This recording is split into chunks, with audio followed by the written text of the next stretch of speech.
একসময় অভিনেতা আদ্রিত রায়ের সঙ্গে নাম জড়ায়, কিন্তু বর্তমানে খুঁজে পেয়েছেন জীবন সঙ্গী, জানালেন সৌমিত্রিষা। চেনেন কি তাকে? আপনিও কি প্রশিক্ষণ নিয়ে একজন সাংবাদিক বা ভয়েস ওভার আর্টিস্ট বা নিউজ অ্যাঙ্কার হতে চান? তাহলে সত্বর যোগাযোগ করুন 9432778413 নাম্বারে। বহুদিন লাইমলাইট থেকে নিজেকে দূরে রেখেছেন অভিনেত্রী সৌমিত্রিষা কুণ্ডু। সেভাবে সোশ্যাল মিডিয়াতেও দেখা যায় না তার কোনো পোস্ট, তাই তার ভক্তরা বেশ নিরাশ। জানা যাচ্ছে কিডনিতে স্টোন হয়েছে অভিনেত্রীর। বেঙ্গালুরুর এক বেসরকারি হাসপাতালে অপারেশনও হয়েছে তার। মাস 3 ছিলেন সম্পূর্ণ বিশ্রামে। আপাতত সেরে কাজে ফেরার পালা। মিঠাই চলাকালীন অভিনেত্রীর নাম জড়িয়েছিল অভিনেতা আদ্রিত রায়ের সঙ্গে, কিন্তু সেসব এখন অতীত।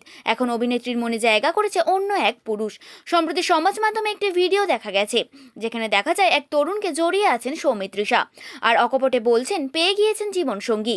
তাহলে কি সত্যি মনের মানুষ খুঁজে পেলেন তিনি? ভাইরাল সেই ভিডিওর পিছনে আসলে লুকিয়ে আছে অন্য এক সত্য। একটি ম্যাট্রিমোনিয়াল সাইটের হয়ে শুট করেছেন তারা। খুব শীঘ্রই শহর জুড়ে পোস্টারও পড়বে। আসল প্রেম না হলেও অভিনেত্রীর এক ঝলক পেয়েই খুশি অনুরাগীরা।